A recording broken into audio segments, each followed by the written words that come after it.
Hey everybody, welcome back to Portugal and Beyond. I'm Jorik. Hope you're doing well. Please subscribe if you haven't already. Much of what I'm going to be presenting this spring is going to be stuff relating to Portugal, as far as Lisbon, things to do, things to see, where to stay, where to move to.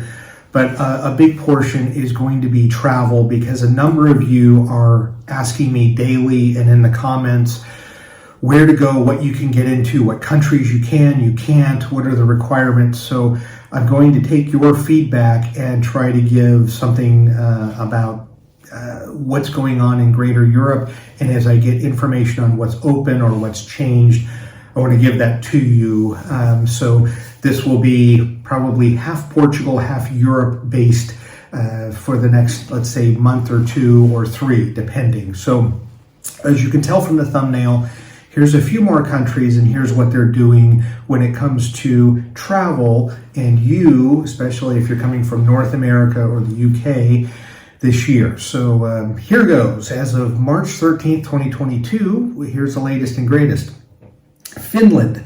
So they have scrapped all pre-arrival testing for fully vaccinated travelers. So if you are fully vaccinated, you don't have to do any testing, anything else.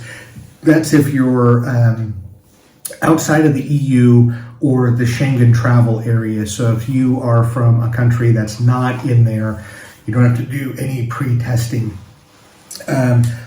Also, if you are from, let's say, North America, the UK, you do have to show vaccine status. So again, much like I just said, if you're fully vaccinated, that's kind of the key.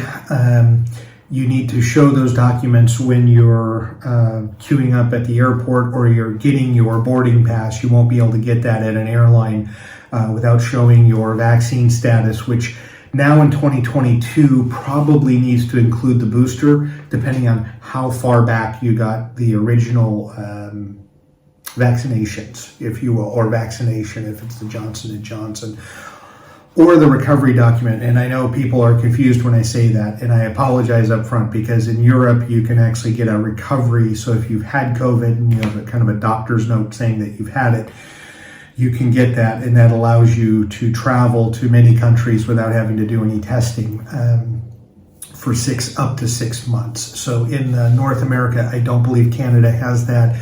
And it doesn't sound like from the comments that the US has that. So I apologize for bringing that up. When you hear recovery document, I'm referring specifically to if you live in a European country. Most countries have that type of documentation. So that's it for Finland. Pretty easy. If you are vaccinated, you are able to get in without doing any testing. It sounds like they're also looking to scrap some of the mask requirements. I don't have confirmation of that yet. I'm waiting to get more articles. I need to go read some Finnish newspapers in their government website to double check that. So next up, as you can see on the list, is Norway. And as I'm giving this to you, I'm going to give you a link to an article in Euronews, which you've got to go to many places now to get information. Even government websites aren't up to date always, which is frustrating for all of us that wish to travel. But Norway, they're a part of the same digital certificate system as the rest of Europe. They've removed all mandatory testing requirements at its borders. So that's a great thing. If you're vaccinated, again, the travel, you don't have to do any extra testing, anything like that along the way. You do need to fill out a registration form, which is sort of Norway's passenger locator form. Different countries call it different things. For instance, the US calls it an attestation form, but in Norway it's a locator form, but it's an online registration form. So the Nordic countries are starting to really open up. Iceland was, I think, the first that says, hey, come one, come all. So the others may fall in line and really ease up restrictions sooner than later. So if you're looking to travel to the Nordic region, this might be the time, depending on your vaccine status, or if you want to do testing, or if you want to get out of doing testing. The next country, Slovenia. I actually, the reason I'm giving this one is a couple of subscribers are going to be traveling there in later March. I think it's like March 29th, 30th, and 31st.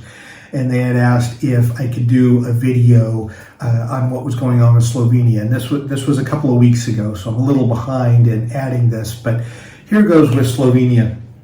So they allow restriction-free travel following proof of vaccination. So that's the same thing with these other countries. But Slovenia has dropped all domestic and border restrictions. This means that no restrictions will be enforced at the border and all passengers will be able to enter whether they are vaccinated or not.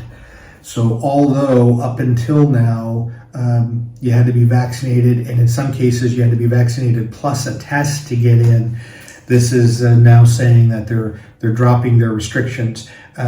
Now, here's the curveball about Slovenia.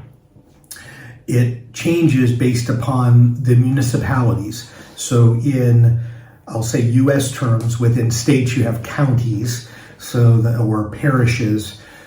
This is very similar. So depending on where you go in Slovenia, what I just told you is truthful, but then maybe not. So if you're going specifically to Slovenia, and those people that are subscribers that are going later this March, still need to check out with your airline and also your travel companies, whoever you book travel with, to make sure that if you're going from east to west or north or south, that you have free travel or similar travel within Slovenia, so that you don't have to sit there and say, wait a second, I got in the country without a test, but now I want to go to this city, and this city is now requiring a test. So again, it's the reason I make these videos, because sometimes it's just as clear as mud, unfortunately. So France, this is a country that we're going to be going to next week, so I'll be able to give you updated information or leave a comment on how things were like. We were just in France a couple of months ago. We'll be going back. They're a country that has been all over the map. They've been super restrictive and locked down. They've also opened up as well in the last 2 years and then closed down again. So let's see what France has to offer, because many of you are saying that you're going to Paris specifically. You're going to hit the Louvre. You're going to hit the Eiffel Tower. You want to do some of those things. So I want to make sure that you have what's going on. So France, again, no longer requires fully vaccinated travelers to present a negative COVID test. And that's been going on since late February. So it's been almost a month now that you could get in if you were fully vaccinated to get into France without an extra test. Prior to that, you had to be vaccinated plus a test to get in. So now your vaccine status gets you in. And yes, for those of you from the US, your CDC card with the notice or the writing on there of your vaccines, that is valid for France to get you in. France is operating a green pass for entry into public spaces. The CDC card works as the green pass as well. That's something that Italy, France, and a few other countries have issued over and above the COVID pass, making sure that you can get into restaurants and cinema and museums. So that's something that you can do with your CDC card if you're coming from the US. Non-vaccinated visitors must take a test within 24 hours of travel. So that's something that if you are unvaccinated or chose not to go down that road, still okay. You just have to present a test 24 hours before you're going to be boarding the plane to travel to France. From February 28th, so just from the end of last month, a couple of weeks ago, masks are no longer required in restaurants, cafes, museums, things like that. I think they're still required. I just watched a football or soccer match, and I saw a lot of people wearing masks, so I don't know if they were required in the stadiums or not. But you can go to the Louvre, you can go to the d'Orsay, you can go to the Eiffel Tower and not wear a mask. Cafes, restaurants, bars, no more masks in France. So that's a good thing if you're looking to travel there. Things are starting to ease up, which is good because they've been on heavy lockdown for months. And then lastly, let's get to Spain. So many of you have asked about Spain. You are looking to travel there for springtime, so now, March, April. And it's a little tricky with Spain, just bear with me. I'm going to read through from Spain what's going on and what the latest is. So you no longer have to do a PCR test. You can do an antigen test to get in for travelers from countries on the list of risk zones, including France and Germany, while no tests are required for low incidence areas. So you have to go to Spain's travel website, and they kind of have almost a heat map of high risk zones and low risk zones. So you have your COVID if you're vaccinated. A couple of months ago, we were vaccinated, or had our recovery documents, we were recovered from COVID, and we still needed a PCR test from Portugal to get into Spain. Now, our recovery document gets us in without a test, but depending on what country you're from and what risk zone it is, you may need to be vaccinated plus antigen test, no longer PCR, to get in. Excuse me, that's super confusing. You have to go to Spain's travel website to find out what country you're coming from, and if you're on a high risk zone, a medium risk zone, a low risk zone. Some of these countries, Italy, for example, has this of different risk zones. So, and weekly, your country may move up or down the risk level, which is super frustrating to keep track of all this stuff. Okay, so travelers coming from the UK, so those of you that are Brits looking to travel, you have to show proof of being fully vaccinated. So your last shot has to be 14 days or more before arrival. Children under 12 are exempt from that. Also, this is something that is important for everyone, not just UK. For Spain, your last vaccination, if it was more than 270 days from the point of travel, you're not considered vaccinated.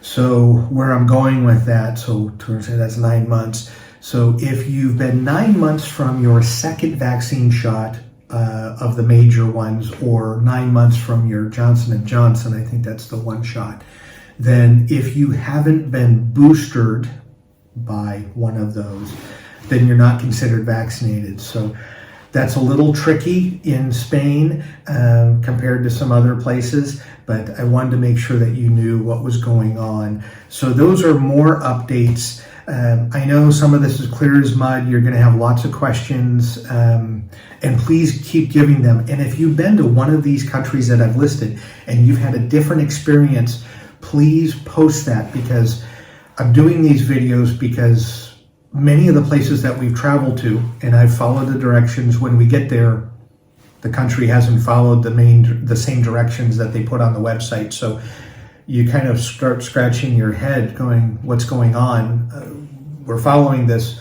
but it's not being done the same way when you get to the airport or you go through passport and immigration. So that's really the main reason why I'm doing these videos, is I want people to get talking about their travel, and either things went great, things went horribly, hopefully they didn't do that, but what's going on when it comes to your digital passport, your CDC card, your whatever document that is, your passenger locator forms, how is that being treated in the different countries that you're visiting? Do they care at all? Are they checking it like a hawk?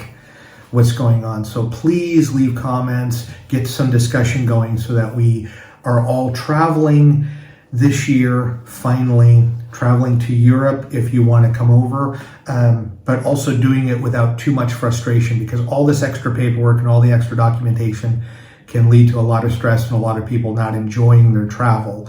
So please leave comments. As always, thank you so much for watching. I know this was a really long video, but thank you so much for taking time to pay attention, and have a great day.